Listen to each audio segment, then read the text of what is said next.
Today we're going to be talking about how to get started in creative writing. Let's say you've always wanted to do this, you don't know how to start. So let's say somebody comes to you, you're a creative writing teacher and a published author. What might you say to somebody like that?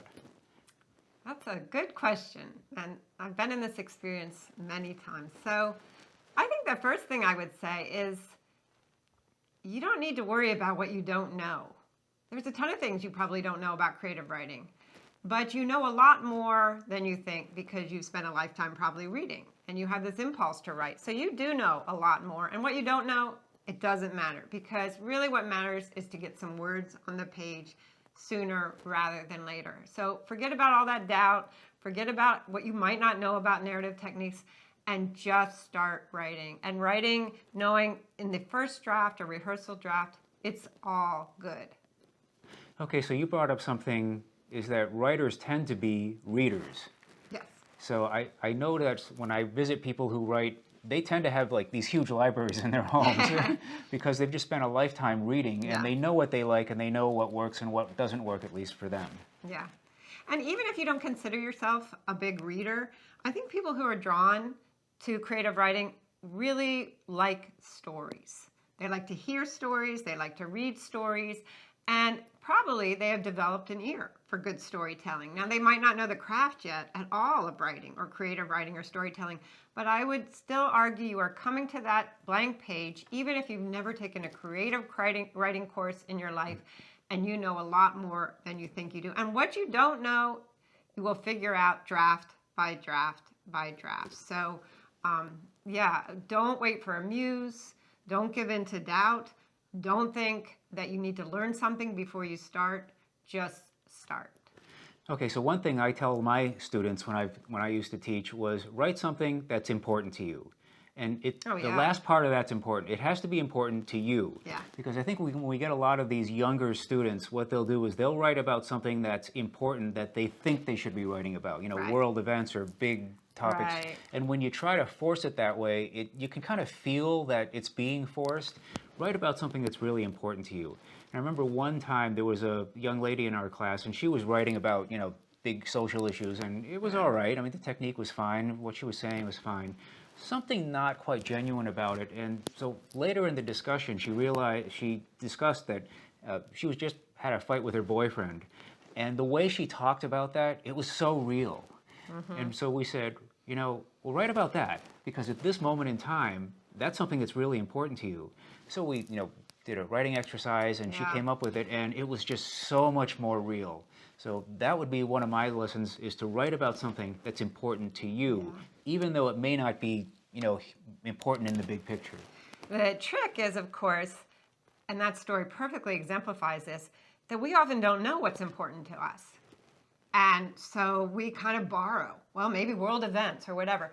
But again, if you just start moving the pen, or if you write from a prompt, or if you're brainstorming and getting feedback, as that story demonstrates, and somebody can hear when your voice gets more animated, when you start talking about something you never would have thought to write about, that's how you tap into the stuff that is important to you. And if it's important to you, I can guarantee you, after the revision process, you can make it important to your readers, whether it's the smallest little personal event in your life or something of more global scale. But even finding material that you connect with can be tricky, but there are so many ways to do that, like brainstorming with your class or getting feedback. That was a great story to demonstrate that. Yeah, and you brought up something else too, which is to find a community, even if it's an informal one. Yes. Like a trained creative writing teacher will probably be best because they know what to tell you and what to look out for. But even if you have a community of people, like-minded people who like to write things, get together once in a while and read your stuff out loud and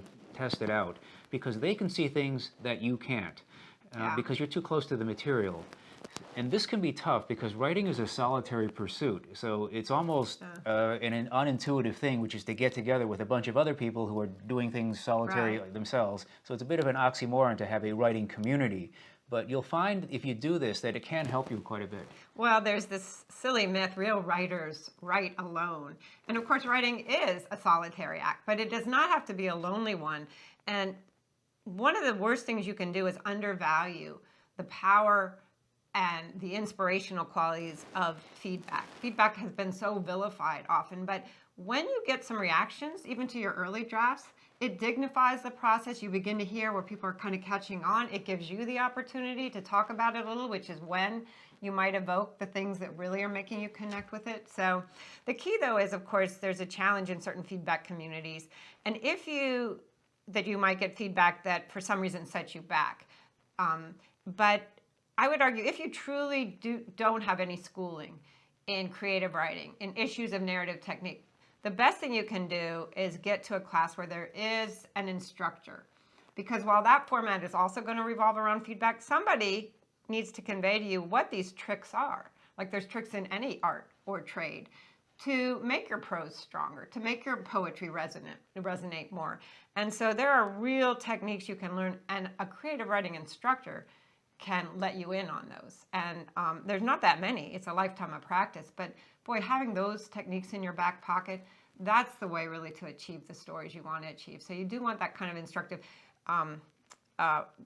environment. That said, you can get a lot of that instruction from writing books. And so if you just have a good feedback circle of peers, you can have the writing books that teach you craft, and then you get the feedback from your peers and your friends that respect what you're doing, and you're all in it together and really trying to make the most, of whatever it is you want to write or share.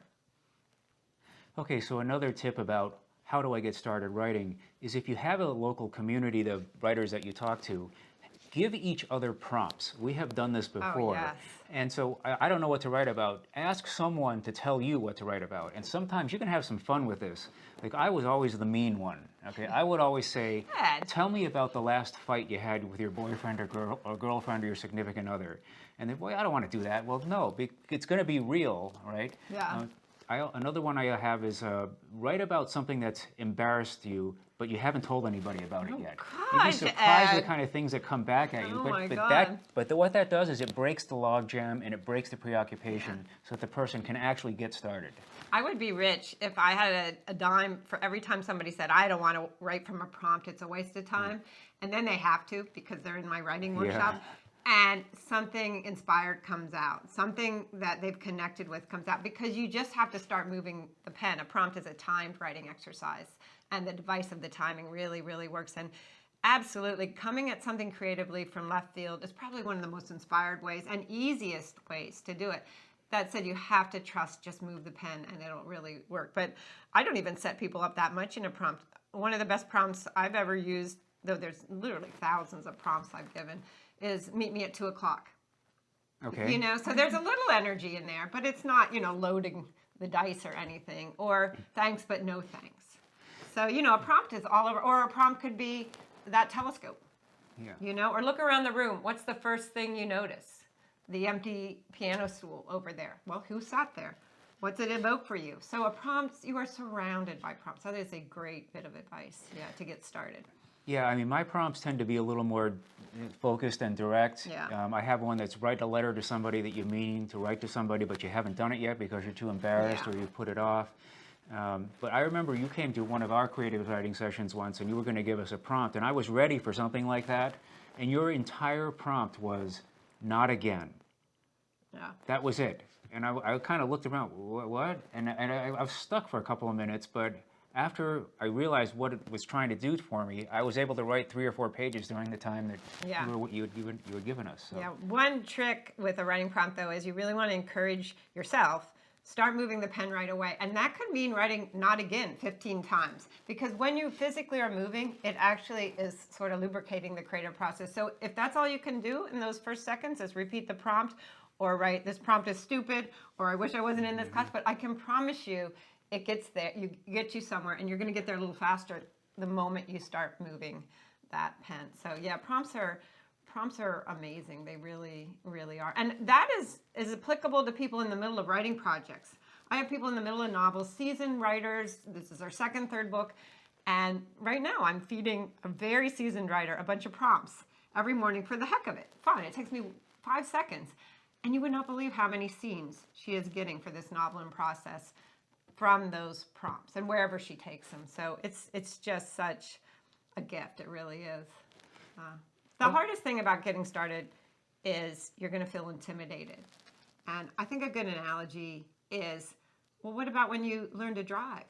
Did you read a billion books on driving? Did you have lectures on driving before you dared to get behind the wheel? And you could kill people behind the wheel. But you just get behind the wheel, and next thing you know, the gas is there and the brake is there. And it's the same way with creative writing. Just start doing it and then get a lot of instruction and feedback along the way. Okay, so there are some ideas for you to get started. Yeah. If you want to, start writing, start moving the pen, Yep. get feedback, write about something that's important to you, and have a community. So there are some ideas to get you started. Please let us know how you're doing in the comments below, and we hope to see you soon. Right on.